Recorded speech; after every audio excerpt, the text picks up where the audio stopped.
because we've been talking about this project for over 2 years. So it's really cool that we're finally at the point where you guys have the opportunity to accept a bid, and with that, with your approval and with the board approval, we could be going into construction in September, which is really exciting because this project we all believe would transform Brentwood Park for not only Brentwood but also for the region. The first thing I'll talk about is the budget. So just reminding everyone, the approved budget that was done in a previous board meeting was $5 million. The board allowed staff to move forward with the playground manufacturers to get the equipment on order. That saved the city a lot of money because you weren't paying a contractor to mark up those pieces of equipment. It also allowed the city to keep the project on a more aggressive schedule because some of these pieces of equipment take 7 to 9 months to fabricate once you're released. So SWT's been working hard behind the scenes for months, getting through the contracting phase and also getting through all the approval phase to get these pieces of equipment into production. Some of them have short lead times. They've already been received. Other ones won't even be received until first quarter 23 because they're all custom and they're being made overseas in some situations. And then there is a construction contingency of $300,000 that's also being allocated. So when you take the $5 million and subtract the playground equipment and the contingency, you're left with the budget for the contractor, which is roughly $3.5 million. And then that's how the bid's going to be compared to that budget. So what we've done since a previous board meeting was not only, like I mentioned, we've been working with the playground manufacturers and getting through approvals. The project was also put out to bid on June 12th. We did a 4-week bid cycle. Most of the times we do 3 weeks, but because the bid market is so busy right now, there's an abundance of work. It's really hard to get good bid participation. We're doing longer bid periods. We're also allowing bidders to start later in construction to help make the project more palatable for them, help it work with their schedules to get the city the best amount of bid coverage possible because we've had some projects when you ask for the project start immediately that you only get 1 bid. So we know how the bid market is and we're trying to get creative to get the most bids possible in this current market that's very tight while also making sure we can have an attainable schedule for the city, because people want this project to be started and for it to be completed so it can be used. We do a lot of bid calls during that advertisement phase, or during the bid phase, I should say. So during that phase, we had 6 bidders that had confirmed that they were going to bid the project. Historically, you lose a couple as you get closer to bid day because while they say they're going to bid it, sometimes they don't get the bids they want. So that's what happened. On bid day, which is July 12th, the city received 3 bids. So they lost about half the bidders. And some of that's because the contractors didn't have enough time to get it put together in that last day, which is really when you get all the bids. You need time to kind of put them together and turn them in. And then other bidders didn't get enough participation from earthwork and concrete bidders. So because of that, there were only 3 bidders that turned in bids, which in a normal environment, that's lower. We like to have at least 3, but in today's market, especially in the summer, that seems to be the amount of bids you're going to get on a project like this because of the amount of demand that's currently in the market. So here are the bid results. As I mentioned, the base bid, which is the budget, was $3,548,705. The 3 bidders were Burton Jones, Hoff Construction, and Plocker. As you can see, Plocker is significantly less than the other 2 bidders. We did very detailed interviews with the 2 low bidders, Hoff and Plocker, and what we learned from those interviews is the reason why Plocker was low is because they self-perform, which means that they have their own manpower within Plocker that allow them to do the earthwork, the grading, site utilities, concrete, and other scopes of work. That gave them a competitive edge because Hoff, who was the second next bidder, they had to subcontract all that work out. And because there's very limited subcontractors for those scopes of work, Hoff may have only gotten 1 subcontractor bid for that scope of work. And those subcontractors, what we're seeing in this market is they'll put a really high number out and say, you know what, I'm going to bid this really high, and if I get awarded it, I'll figure out how to do it. If not, I don't really need the work. So that's why Plocker had a competitive edge. They're a great contractor. We've worked with them before. So it has nothing to do with performance or any issues like that. It really is how they have their own labor force to do those certain scopes of work. Overall, though, the bid is $707,295 over budget. So that's not the best news. That's about 20% over. You know, and you never want to hear you're over budget, but I can tell you that in this market, you're hearing other projects that are going 30 to 100% over. I don't know if you've heard anything about some of the school projects out in St. Charles, but some of those school projects are 100% over budget. So again, none of it's good news, but in this current industry, it's really not a surprise. And the reason why is several reasons. So one is the labor market. You probably hear about this on the news a lot, but it's true. There's not enough people in the trades right now doing a lot of scopes of work. And how it applies to this project is the grading, the concrete, the site utilities. You know, one, there's not a lot of people going into the unions to do this work. Another thing I heard last week, just out on the Manchester Road project, is it's been so hot, and carpenters that help with concrete work, they see openings with the operators union, and the operators sit in air-conditioned cabs, and they're like, I'm done doing this. I'm done being outside setting up forms for concrete, and they sign up for the operators union. So there's a big issue right now in our market, and with that, you get limited bid participation, and that drives up costs. So that's a big thing that you hear about if you go through a fast food line, but it's also a really big issue in construction, and that's currently what we're dealing with. That is also compounded in the bid environment that there's a tremendous amount of demand in construction right now. So, you know, there's a limited amount of labor and there's a lot of construction out there, so that's driving prices up, and contractors can be selective in what they bid, and sometimes they will bid with higher prices because of that. Another thing that, you know, I think everyone's tired of hearing about is inflation. That's a real thing also that's happening in our overall world, but also in construction. So we've been battling that since design was commenced back, you know, close to 2 years ago. And the team's done a great job of doing estimates periodically, you know, thinking of creative ways to bring costs down. So this is not something we've just had blinders on and ignored, because if all those steps weren't taken, this project could have been double of the original estimate. But the team really took some creative ways to reduce costs, and that's what was really been able to allow the bids to come in where they did, which really did help out.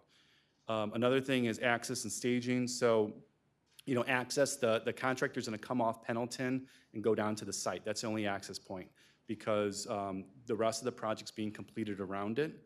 The playground's kind of its own island. So we've got the event lawn building to the south. That's all gonna be completed in the next, you know, couple months. And then the GRG connector's being worked on as we speak. So this contractor has to come off Pendleton, has to go to the playground site, and that's their only access. And then this schedule's gonna go until fall of '23. So you can imagine, you know, the rest of the Brentwood Park is all gonna be completed. People are using the trails, and we're gonna have this fenced-in area around the playground where the contractor has to stay there. So that's not ideal. That can add some costs, just having to work around finished areas. But it's just the necessity of how, you know, these projects were put together and implemented. Next is, you know, working with the city's IT consultant. You know, there was some low voltage and security measures that were added throughout design, but, you know, we understand you want to have security in the playground and have cameras. So definitely things that are needed, but those are things that added cost. And then the last thing, a minor thing, there was a sidewalk on the southern part of the site that was part of the GRG connector, and that was moved to the playground because it needed to be built by the playground contractor for sequencing. So again, not one particular reason, but a lot of reasons. Probably the biggest ones really are the labor market, the bid environment, and inflation that really drove cost up on this project. So how do you pay for the overage? So as I mentioned, the difference is roughly $707,000. You know, I was thinking that there could be a 10% overage, you know, several months ago, but inflation went beyond what I was predicting. So I'd mentioned a risk to you all of roughly $400,000 in this bid. But the good news is There's a Muni Grant that the city plans on submitting end of August for the GRG Connector Part B project. So that's $410,000. So that could help make up the difference of that overage. So that overage, again, would be contingency, and then also this grant fund that would help with the difference. Oh, yeah, go ahead. You can turn over to Ted. Yeah. Just a quick update on the grant. The reason we are looking to do the GRG Connector Part B is the Muni Grant is based on a point system, and you get certain points for multiple categories. One is how many grants you've received per capita. And with the last 2 years, our points have gone really low. So low that I didn't think we'd actually apply for a grant this year. But in thinking and figuring out the point system, by using the GRG Connector B, we can get some additional points because there is points out there for cooperative payments from for other entities. And since we're getting the money from GRG, and we're also getting a MoDOT TAP grant, that will get me some other points. I feel confident that we'll get this grant. I wouldn't have said it if I don't feel that it is something that we'll be celebrating in October. So at this point, I'll turn it over to Ted. As I said, we asked SWT to kind of go through the exercise of trying to figure out where we could save $700,000, and this is what him and his team came up with. Huh? Oh, because SharePoint hates me.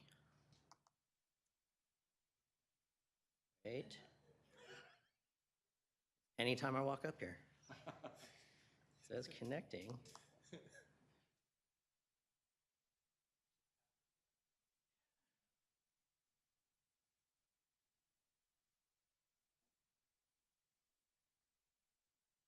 Keep saying connecting.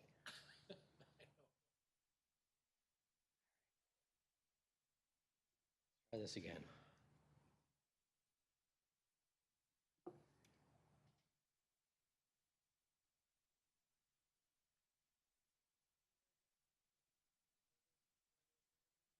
Unplug it. There.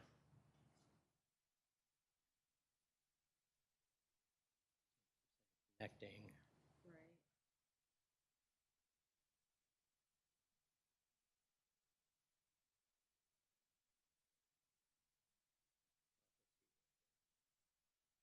So hot in this room that it's messing up the electronics.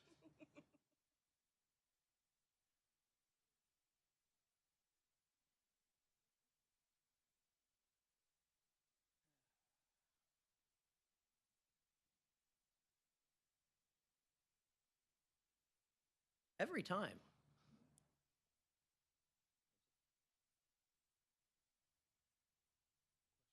Yeah, everybody okay with questions while Eric works this? Go ahead, Jeff. And this is a question probably for Craig. Can you explain the 400,000? I gotta sit back because this is pretty hot mic here. 400,000 for the financial risk presented contingency, because I'm not quite gathering that. That was a risk that you said could possibly happen, but that's not real money that we have in a budget somewhere, right? It was just a way of how the remaining contingency and potentially some of the EDSD could be allocated along the risks that were presented. Remaining contingency within Brentwood bound project. Correct. Total, and then. Yes. And then potential of applying some EDST money. Correct. Okay. So is that document I went through like a month or two ago where it had that listed. And where are we with the Brentwood bound contingency right now? So we're still where we were when I presented that, the same amount. So it hasn't changed. A lot of those risks haven't been realized yet. Right. You know, because they had different. Because there were several other risks that we had. Yes. that Yeah, could go there was against. about a half dozen I went through. So this is the first one that we're going to realize. Okay. You know, sorry, I can't go into too much detail Yeah, because no, of the nature of it. Understood.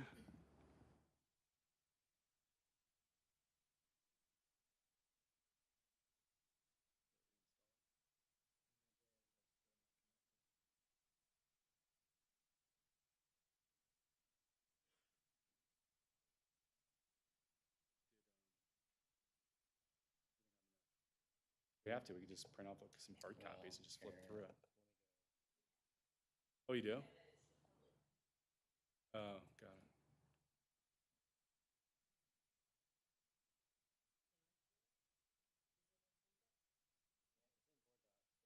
Gonna do, see if pull it up and then.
Progress.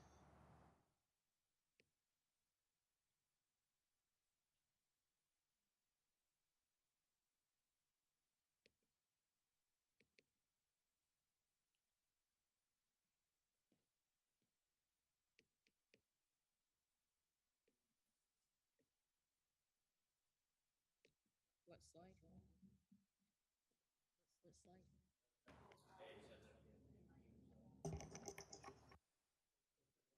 On your laptop. All right, so heads up.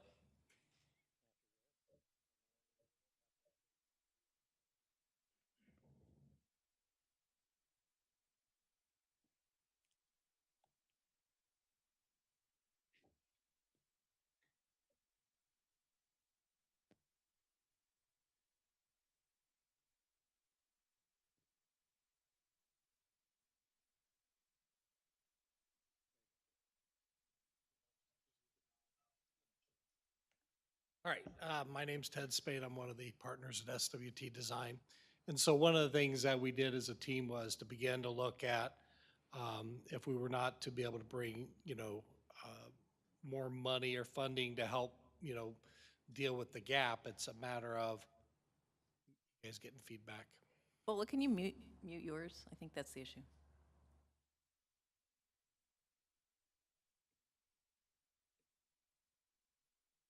I am muted. I'm not.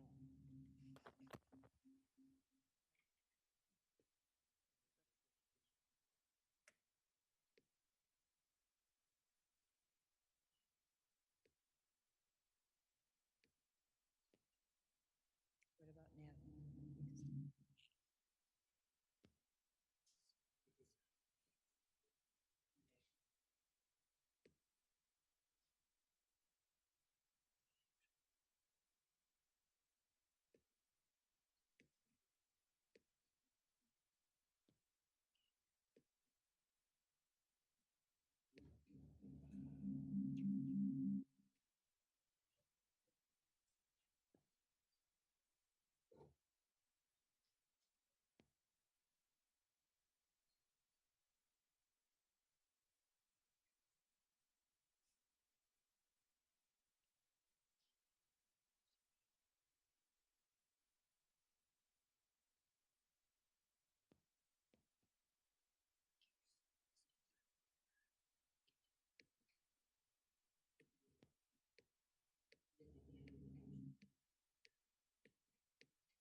Testing, can you hear me? All right.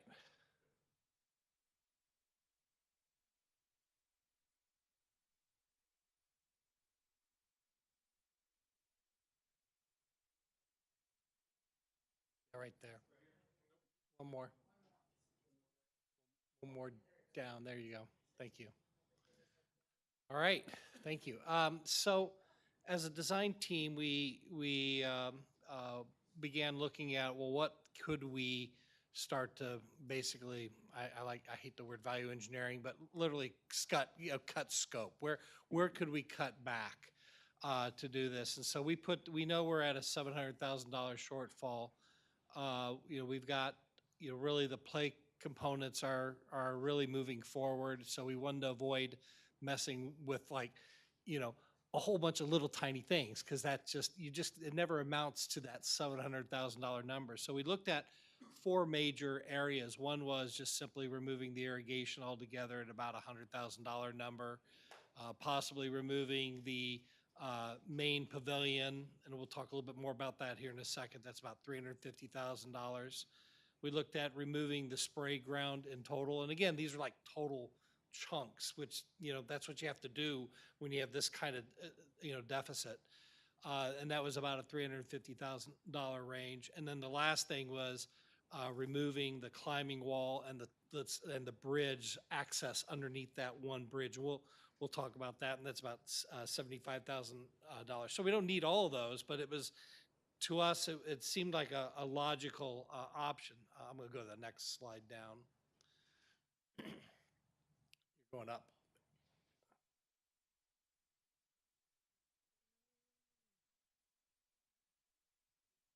There you go. So the main pavilion area, it is a fairly complex area. We have a big cantilever overhang there. We have a smaller spray ground that ties to the lower spray ground. We have the pavilion itself in this location. So you can see why it's amounting to about $350,000. Certainly, as we look at the pros and cons on this, the negative of this is we're losing our main shade structure in the middle of the destination play facility. So we certainly think that, is a negative in doing that, and then losing the water play portion. So we see that there's some pros and cons to this. Again, it's like one chunk is the good news. It's something that we can look at and lift, and then, is that a future phase? I don't know, but it's something that we felt comfortable saying this is a place where we could eliminate some scope. The next slide is the water play area itself. Again, by removing that water play area, we wouldn't be removing it in total. We would still need to have, some walls there. We'd still need to have a walkway there that goes to the rock climbing area, or the wall climbing area, and the ADA access at that lower level. So we know that there's some things that you just don't simply eliminate. You still got to put something back in. But of all the things that we felt like you could build in a future phase, it's that major component. It's the easiest to access. It's right off the main path. It's not something that I would, how second phases go. We all have houses where I've got lots of second phases that haven't been done. So it certainly would be disappointing to put on the back burner, but it's something that we felt we needed to present to you. The next is the irrigation system. While we know that the irrigation system is going to provide staff with a lot more ease of maintenance and watering in the new trees and all that, we do know that the infrastructure to create a new irrigation system is roughly around the $100,000 mark. Again, as we start to weigh the pros and cons to that, one of the things we had hoped to do was capture the water from the spray ground. Again, if we don't have a spray ground, we don't have to worry about capturing the water. So there's a lot of dominoes that go back and forth here, but if we have the spray ground and we want to capture the water, we have no place now to use it within an irrigation system. So I know that's kind of like circular thought, but it was something that this is kind of what went through our design team, saying, well, there's a chunk of something that's a chunk of scope that we could pull out um, from the project and present to you. And then the last is the climbing wall. There is a cost with doing that retaining wall and creating that bridge crossing over to the sound play. If we were to eliminate that, we would still have a modular wall that we would still have to hold that area up. But that would then eliminate that more structural concrete wall and the climbing wall. Again, we see that as an exciting play feature, certainly. We would lose that ADA route, if you will, on that lower level going around there. But we thought that was, again, something that we should bring to the table for you to look at. So, none of those are things that we like presenting, but they're the reality if we need to get, if we need to find a way or a path to $700,000 cutbacks. Now, one of the other things, and Eric will present this in more detail, the good news is, too, is we do have hard bids now on these bid alternates. The key thing is we have those fixed numbers.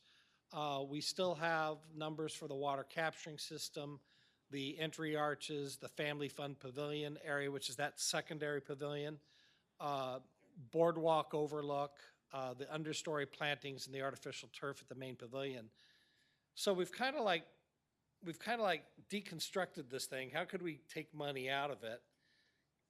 So I'm kind of delivering kind of the bad news, right? And this is the one time where I think Eric gets to present maybe wear the white hat, but he's going to deliver kind of a path forward. How do we build this back up? How can we do this from funding and other mechanisms? And hopefully we have a good path forward for you.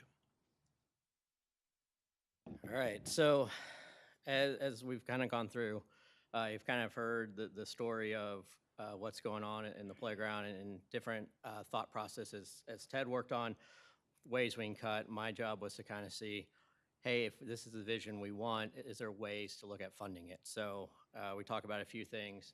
The first is going through some of the bid alternates that staff recommends if we move forward. The first is the water capture system. This is one of the biggest sustainable features in the playground.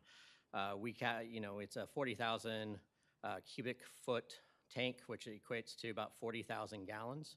So you fill that up. We're being conservative, saying that we'll fully fill that up 5 times a week. Getting your normal pool season, that's 4 million gallons of water a year that is saved and reused. Again, that's being very conservative. Being very conservative with the cost of water, we think we'll recover that cost in a year or two. I think I did the quick math, and if you pay more than 6 cents a gallon per water, you'll save it in that first year. So the Family Fun Pavilion, again, we talk about the difficulty of being able to do any work in that playground once it's open. We brought out the main pavilion. That's one of the things Ted talked about. To try to phase that in, you'd almost have to close down the entire playground. The same thing is true for the family pavilion. So as we talk about, the shade is the #1 crested feature, and it's just a way to kind of keep people happy and shaded. The Understory Planning, again, we talk about sustainable features. That's another one, and one that we talked about, landscaping being a large component of this playground, that it works in unison with everything else. So we like to, restore the full vision of the plantings. And then the last is, again, artificial turf at the main pavilion, and that's kind of that area behind the pavilion. If we go regular grass, we go turf there, it'll get eaten up alive, and trying to maintain that is going to be difficult, especially if you don't have irrigation.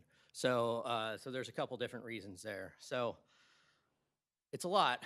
We're asking for things, but we look at different things that we're talking about. So the bid alternates that we recommend is about it is $875,000. So if we're utilizing the difference from before, when we added the $400,000, the $410,000 grant, if we use that $102,000, and we are very close to being able to announce our first naming right agreement. We expect that to go to the Board of Aldermen in August, in a couple weeks. The agreement is at the company's lawyers, so I hate to say more than that right now, but we are confident that that's going to be there. So that leaves us a little bit of difference of 372,000. So again, how do we do that? The first thing is, stormwater recreation fund balance. There's money in the fund balance for projects like this, and that's, I think, a good use of some of that fund balance that we've built up over the years. And that's worst case scenario, because if we go on additional naming rights, I'm confident. My wife calls me annoyingly confident, and I take that as a compliment. I don't think that's what she means, but that we'll continue to talk to companies and corporations, and I see a couple low-hanging fruit when if we redevelop down in Brentwood Bound. So there is, I think, more opportunity there, and we're excited. Bull and I are keep setting up meetings and keep meeting with people, and we're excited that we're hopefully will be bringing some more naming rights funding to the city.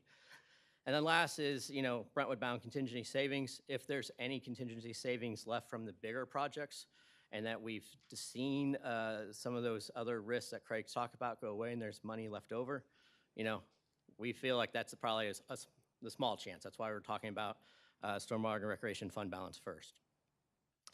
Last is the boardwalk and overlook, and I love this. This is gorgeous.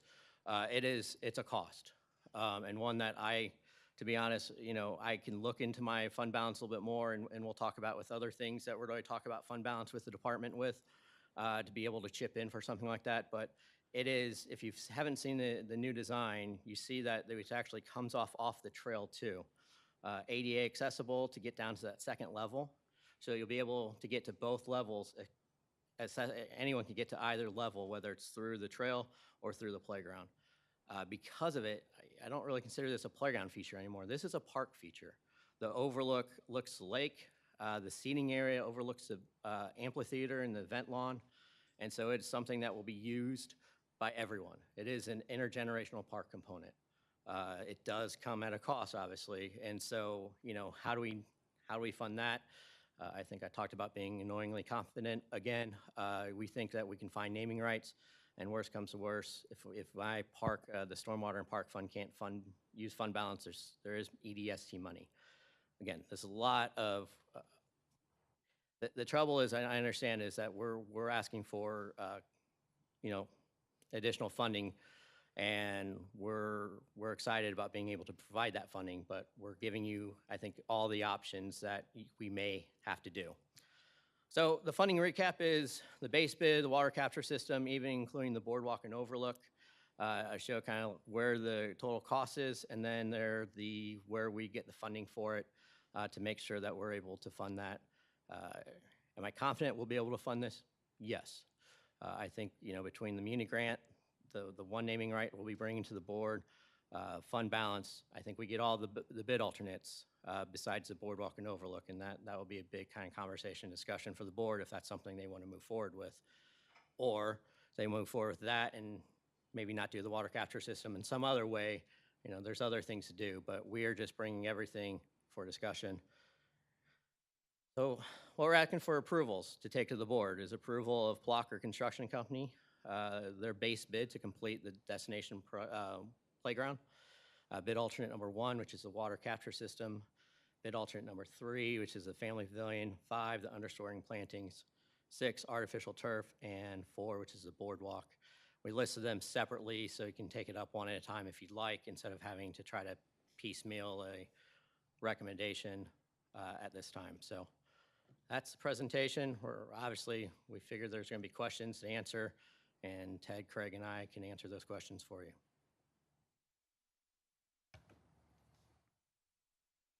All right, who wants to start?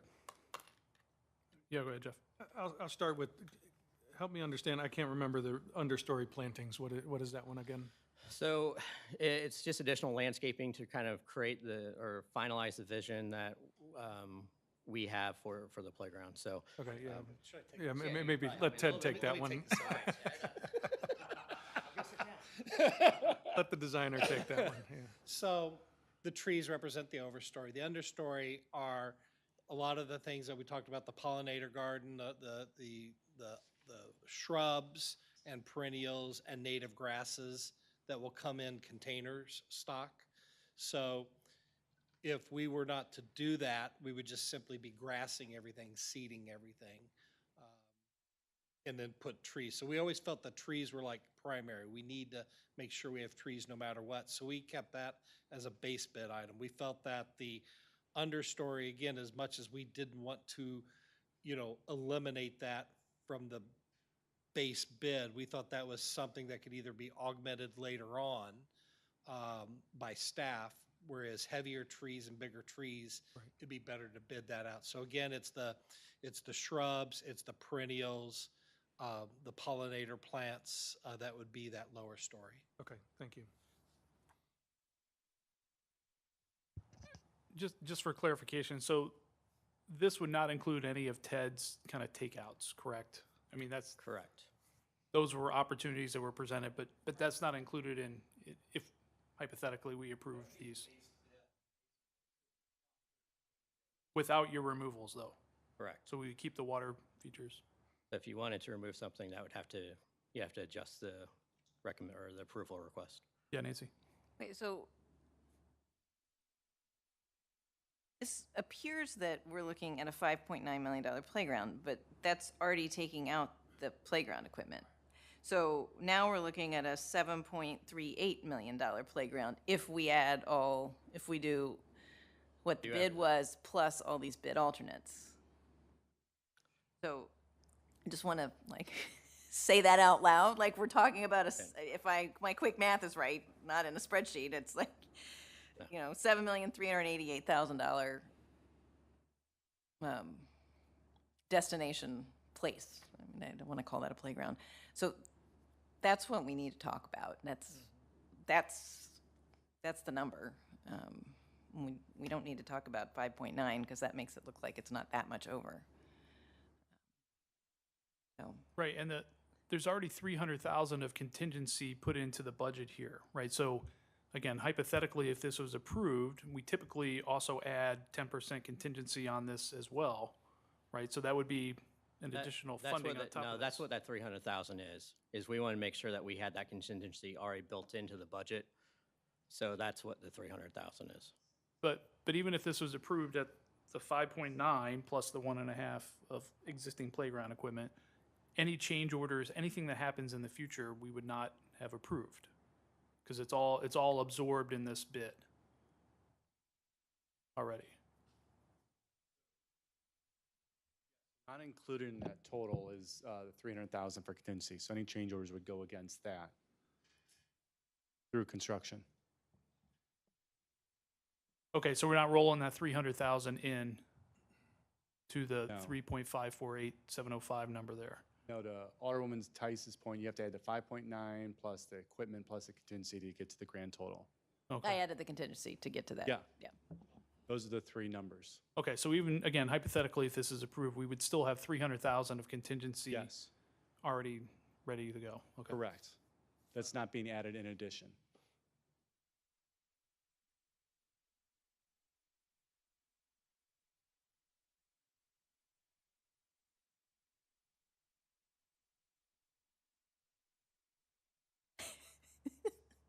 Who's going to talk? Well, I mean, I'll tell you, my personal thought is,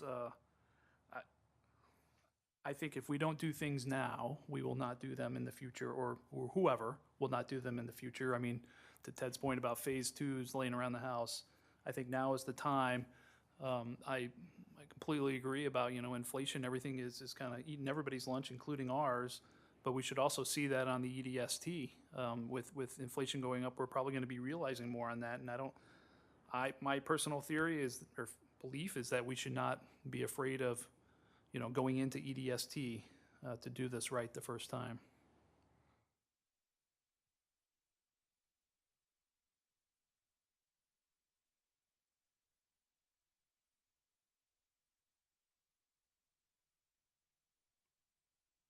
If this offers you any comfort, EDST will continue to grow.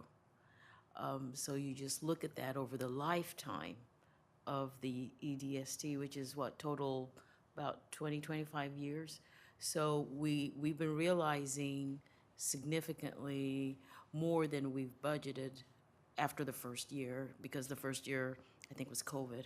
So, we've been able to make the debt service payment, but then we're adding to the fund balance, and we're only in it now, 3 years? So just extrapolate that over the years remaining, that there will be a lot of money sitting there in the EDST for the board to decide on how best to use that. And of course, once there's direction from here, we would also have to present it to the Economic Development Sales Tax Commission or corporation for their consensus. So it doesn't just rest with the board.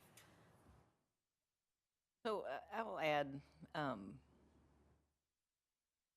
there's some of this I want to do, like to not have shade in the playground. Like we've got to have shade in the playground. I think some of this we have to have. I don't know that I can go out and talk to people and say we spent $7.3 million, $7.4 million on a playground. I mean, it's amazing. It's a destination, but I don't know that we have to have all this stuff.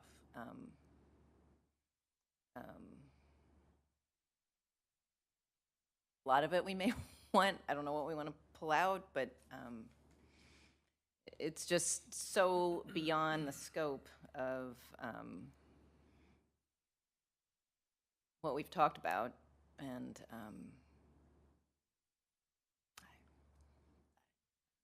One of the things I was going to mention is the fact that if a construction company is approved ultimately by the Public Works Committee and the board, we'll talk to them about any additional EV savings that they might see.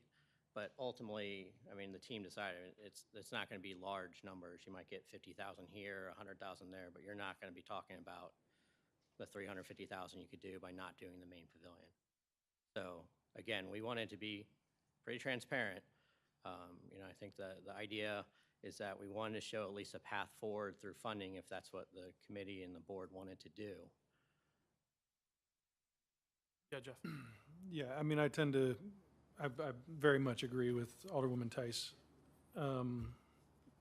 And I guess the thing that I'm uncertain about, and maybe I don't share the same optimism you have, as far as there's a lot of theoretical numbers on here that are pretty big numbers, that if they don't get realized, we've got another 800,000 deficiency, or more than that, potentially. So I think until we know if those are real numbers, and those are if we get the grant, for example, and it's going to be hard for me to say, yeah, let's go ahead and spend $200 million on or $2 million on over what we hope to spend. And remember, most of the board said, look, up to a $5 million playground destination. There was a lot of us, and myself included, thinking, $3 million's probably sufficient, but agreed that if we're going to do this one time, let's go ahead and go for it. Now to say, okay, another 2 million added onto that, I think is a hard one to swallow. I also, when we talk about using other stormwater fund balances and other funds, that the city needs, I also want to know what the impact is going to be. We've got a lot of damage to a lot of our parks.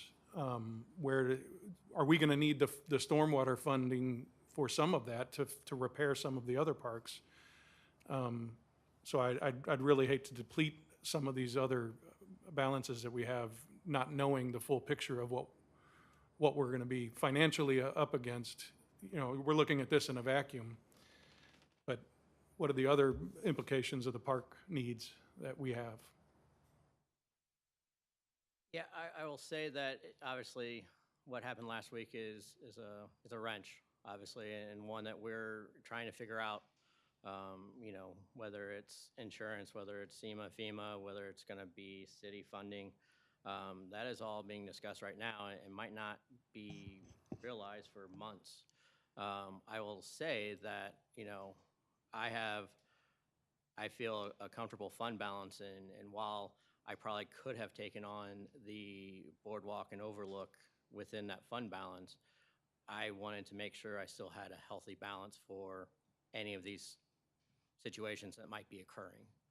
So, you know, it, as far as a hypothetical, that's the tough part, and I understand. I wouldn't put on the grant if I wasn't confident that we were gonna get the grant. I wouldn't have even, we haven't talked about the naming right agreement because we haven't felt like it's been in a place before. Right now, where it's at someone's attorneys going through the last thing. I'm confident I can handle 352,000 in fund balance and my fund balance and still have plenty left over for any of these surprises. So it is, you know, my biggest disappointment as a parks director is that, this is a $5 million playground, maybe less, 3 years ago. And what's happened to everything in this world is cost us. And I see the great value that this brings, and ultimately it's something that I'd like to bring to the city. I completely understand if we can't. And that's why we went through the exercise of figuring out what we could cut if we needed to cut. And that's why we went through the exercise of saying, here's funding if you wanted to move forward. Ultimately, I can want everything as much as I want. I understand the board direction is what's critical and key. Yeah, I mean, sorry, cool. We're at the highest cost imaginable right now. We've got the plans, we've done all the foundational work. I tend to agree. I'd hate to really start cutting a whole bunch of things back, and then and I am one that has built a house and then actually followed through with a phase 2. Of course, there's baseboards and things like that haven't been done for a couple of years, but and it did cost me more than if I would have just done it all in one time. I get that, but I've got to believe over time things are going. It's going to be here for a while, but it may start to drop. The question that I have is what is the what if we didn't start this right now and just kind of let things, watched it? Because if all of the other construction of the park needs to go on around this anyway, and ingress and egress to do this work, it seems to me that this part of the park is actually, could be done at any time with all the rest of the park being finished. I'll let Craig take that one because. Yep. Yeah, so there's a couple challenges with that, and it's a great question, because we talked about that too. So the bidder has to hold the bid for 60 days. So 60 days from July 12th is roughly September 12th. And then after that, I'm trying to get to this. So after that, the contractor now knows what the bid results are. So the low bidder was low by $700,000. So you'd have to rebid it, and they're not going to be low by $700,000 a second time. They're going to increase their number because they don't want to leave all that money on the table. If they were $1 less than Hoff, they still would have been the low bidder, and that's recommended. So there's risk of that. That they're going to be smart the next time. The other challenge is the playground equipment's all being manufactured. It's going to show up. This is huge stuff. So you can't just throw it in the Public Works building or throw it on the site. This stuff needs to be, assembled and installed properly to make sure that it's, taken care of and the warranties are maintained. And then in addition, about 7 months of this construction is during the construction of the rest of Brentwood Park. So there is part of time that it goes beyond when it's open, but if you were just to do it all in like 2 years from now, it would be a bigger impact, to the usability of the park because you have this construction site that's happening for the full year rather than, just 5 months of overlap. So it could be done. And then the last thing I'll mention is no one knows when this inflation is going to stop. You know, I mean, I wouldn't have told you a year ago we'd be where we're at today, and it just keeps going up and up. So I know the Federal Reserve is doing things that they think is going to work, but we haven't seen anything actually happen. I'm sure it will happen at some time in the future, but when and what that looks like, I don't think anyone can predict that. So those are the challenges that we've seen to date with just waiting. Hey, Craig, just as a follow-up, what if we approved the base bid? What is the impact on the alternates sitting out there? What kind of timeline do we have to make those decisions, or does that also expire in 60 days? So they have to hold their pricing for 60 days, but it doesn't mean that their pricing would increase after 60 days. So we could talk to them, but the risk would be that they would say that, hey, the water capturing system, there's a new aluminum price increase and it's an extra $20,000. So there is some risk of that. The bigger thing is more about like when the items would have to be constructed. So, the understory plantings, that could be done later in the project. Artificial turf, that could be done later in the project. You may have a price increase for those, but they could be done later. The family fun pavilion, that would need to be done earlier because that's nestled back in the park, so that would be hard to build that later, even later in the construction project. You would need to make a decision on that one pretty soon because there's lead times with the structure and it needs to be built with the rest of the park. We believe that if you don't approve the family fun pavilion, that will never happen. It'll just be too cost prohibitive to build that in that area of the project.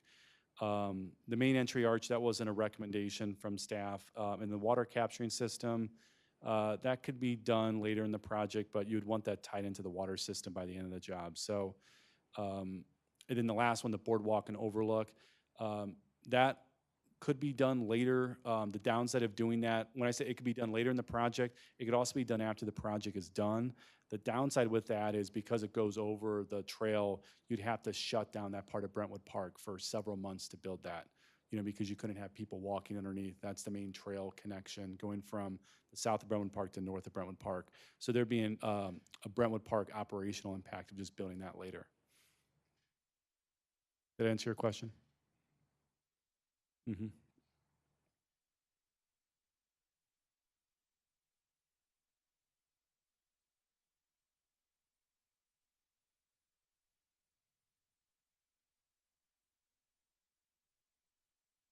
So you presented this well, because when I first saw it, I'm like, oh, wow, it's so much over budget. And then you add all these alternates, and you're like, oh, well, the over budget's not that bad. I wish that was the plan, but it was not. Unfortunately, costs are where they're at. I mean, I guess a question to the committee, do we feel comfortable even making decisions about this? We've seen these numbers for the first time now. So what's the timing of the Board of Aldermen meeting? We have the one in August, and then will we have another Board of Aldermen meeting before this expires, before the bid? Yeah, we would. First week of September, September. first Monday of September. Like When the is 5th that? or something. Okay. We could always ask for a workshop or a special Yes. meeting as I well. think that's a great I idea. personally don't feel comfortable No.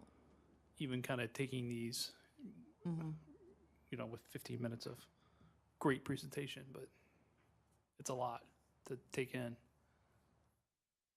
That's a great idea. Punt it.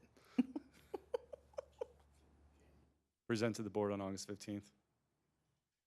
That's going to be a long meeting. Could we have a special meeting on this? I or? think you all have done that in the past, and we could set it up so that the board could make motions and approve that. It's how we set up the agenda. That might be better, because I think the presentation from the developer could easily last an hour or longer. How long was it the last time? It was almost 3 hours. Okay, there you go. I will say, it was almost 3 hours, but good representation of the board in the audience, so maybe it won't be that, Most of us have seen it. We can do anything you want. Maybe that's what we do. We have a special dedicated meeting of the entire board. a decision this big, also, I mean, we can vet it a lot down here at the committee as well, and then rehash the entire thing at the Right. full board anyway. Well, and I think there's a lot of unknowns with this storm that happened last week, just on the broader, on all our parks and what's going on at Brentwood Bound. So I know we won't know what's going on for some months, but we may have a better idea of that as, we're just a few days out from that. And that would certainly make me more comfortable with these large expenditures. Yeah, Jeff? While we still have Ted, though, I'd like to maybe clarify some of your cuts or potential eliminations. I mean, the water feature, I get, that's kind of a piece that could easily be eliminated and still have generally the play aspect of the park. It'd be a shame to lose that. As far as the irrigation, that's not the water collection system that we're talking about, right? Irrigation, that's just irrigation of the parkland itself. And is that irrigation for the entire Brentwood Park or just in the Yeah, I think playground? we had planned on looking at that supply, being able to do the destination play area and also use that same water capture for the event lawn area as well.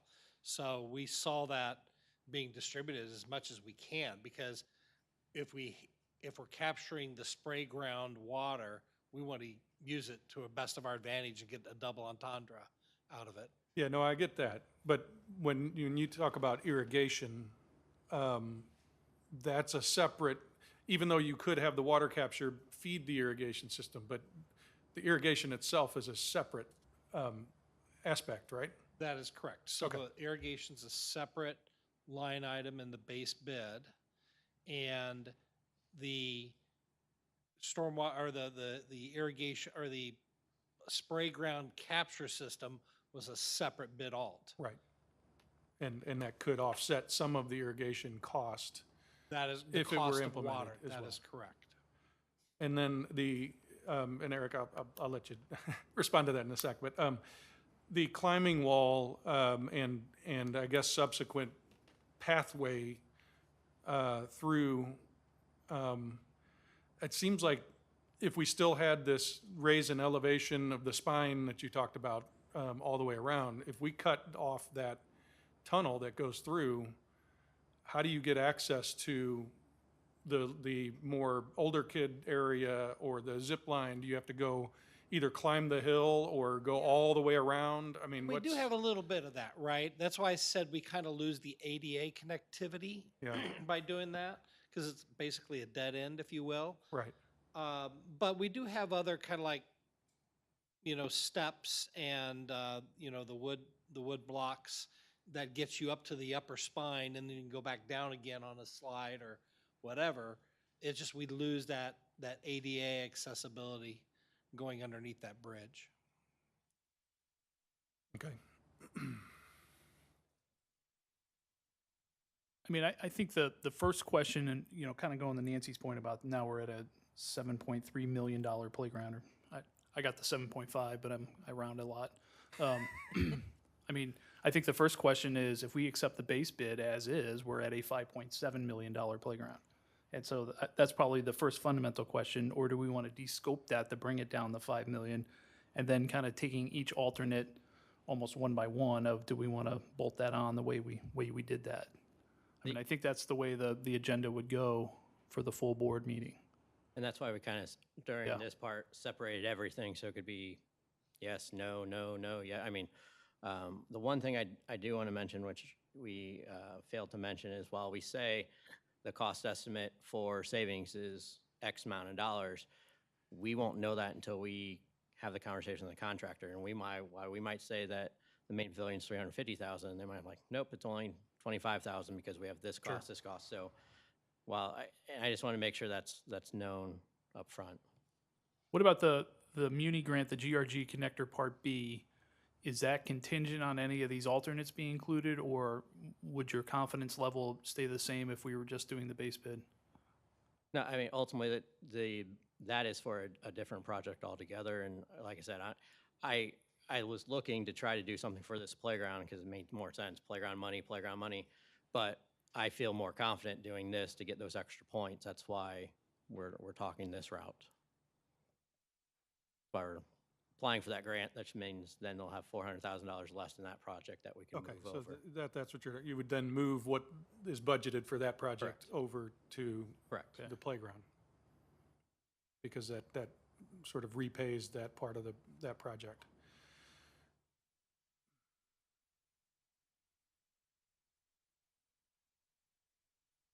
One thing that might help you, because I understand you have to, weigh this, and I keep on hearing the word playground, and you know how I feel about that. This is basically a post-industrial, light industrial site that doesn't have any park infrastructure whatsoever. And I think one of the things that we saw in the construction document process and working with MSD was just the lack of infrastructure that we're having to bring into this. And so I guess when you're talking in committee, understand that this is like building a park from scratch from a very raw site, and it's much more than the playground. So I think as we dug more into that project, into the project during construction documents, that availed itself more and more.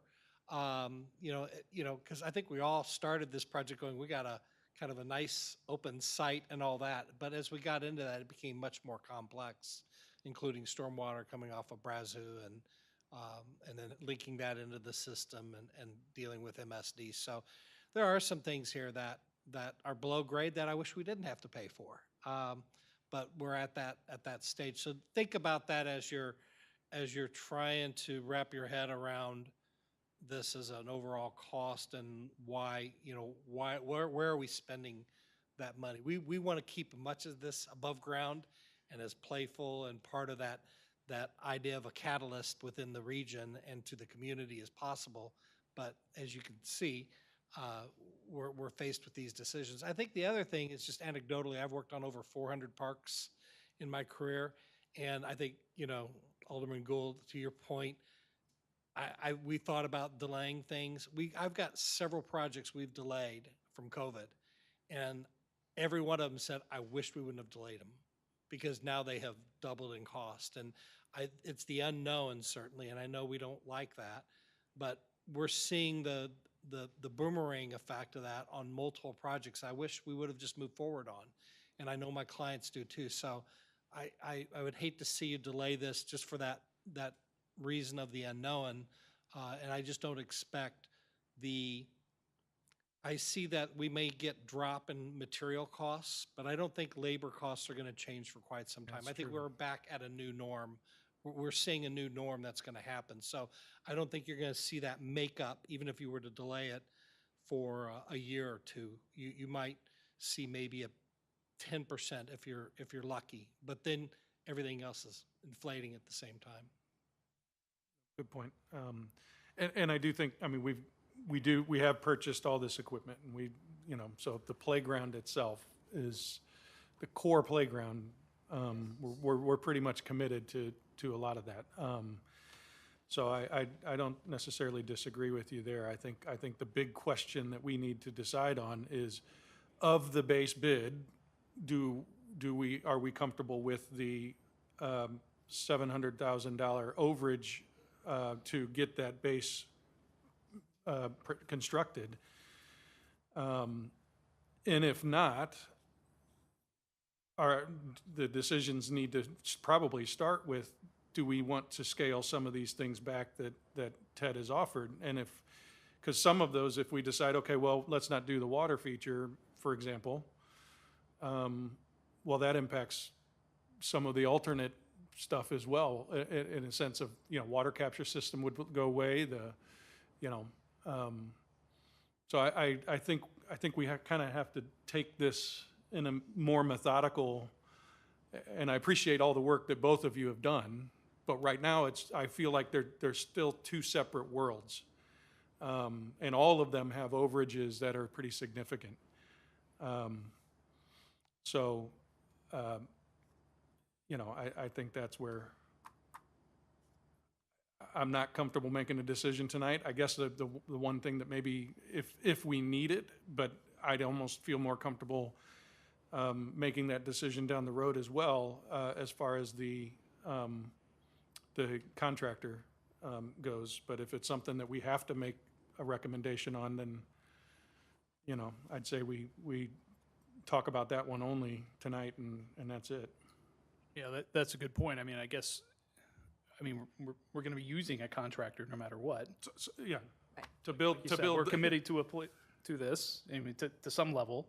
And we do have the questions of the base bid at 5.7 total, you know, or do we de-scope it and the alternates? But I guess that's a great point, that doesn't change the recommendation of accepting this contractor. right. Right. So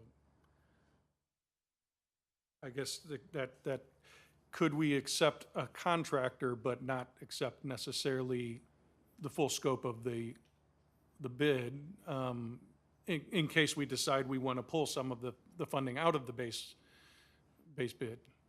Yeah, just with public procurement rules, you would need to accept the bid, and then you could then ask staff or recommended staff to then value engineer the project down. So we would ultimately, you know, go into contract with that bidder, and then we'd immediately start working with them on cost-saving measures. Okay. And then one thing that you mentioned that I wanted to clarify, you had said that this particular contractor would sort of wise up, I guess, and maybe, you know, make the difference. But I thought you said that the reason they were lower is because they had a lot of infrastructure in-house. Correct. And actually makes them more competitive. So, Correct. you know, in that sense, they're more smarter and competitive, not like, oh, we should have charged $1,000 or $1 million more. Yeah, they did that once, but now they know the results and they know where the other bidders are going to be at. So when I said they wouldn't do that a second time, they're a for-profit business. They're going to raise up, I would imagine they're going to raise up their prices to be closer to the other two. And that's why that cost would go up. Okay. You know, they essentially left $700,000 on the table. If they were $1 less than Hoff, they would still have been the recommended contractor to you all. Instead of it being 700,000 over, it would have been 1.4 million over. So all these public bid results are public. You know, they know exactly what their competition's at now, and that's why if they bid it again, I would bet they would raise their prices up. And just to be clear on what I was saying about the bidder, the board ultimately has to select a bidder for us to then start working with them on costs. You know, so that's But how you the said steps accept a are. bid, you're not accepting a bidder, you're accepting a bid Yeah, you're with direction to go. yes. You would ultimately recommend Go. that staff selects Plocker, and then we would go and start working with them on value engineering. So we're not ready for a motion quite yet. I don't think you are. Yeah. I don't think so. And I've sent an email to Kevin quickly asking for an opinion, because I think the value engineering probably should have been done prior to coming here. Right. So that you would share that with, But we can't ask a contractor that we don't have a contract with.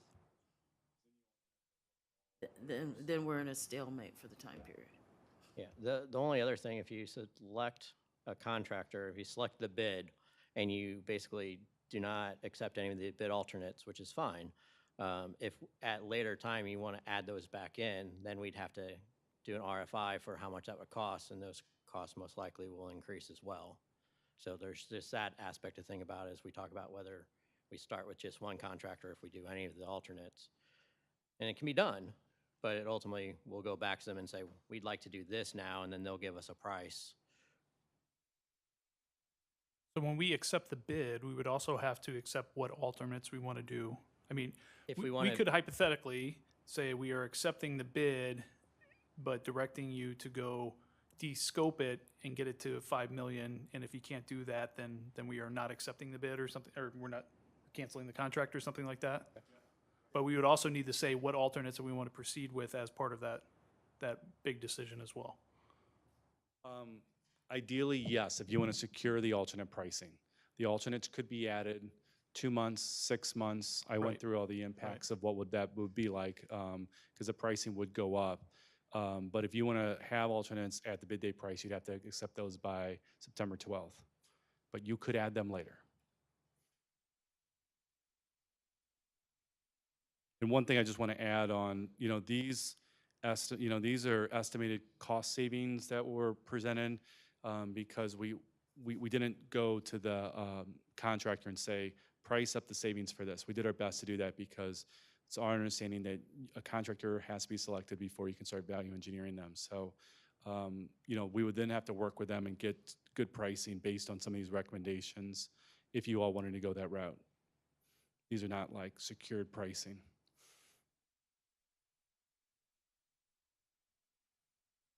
Okay, so Do we need a, think mo- there's are a we motion just, are we, to in a motion to have a, send this to the big board. to send this to the for big decision. board for a meeting, potentially at a special workshop, just on this topic? Second.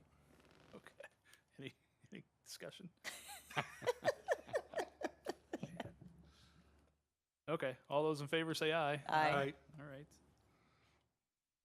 All right, we're on the citizen comment. Anyone? Oh, somebody else joined. It's possible.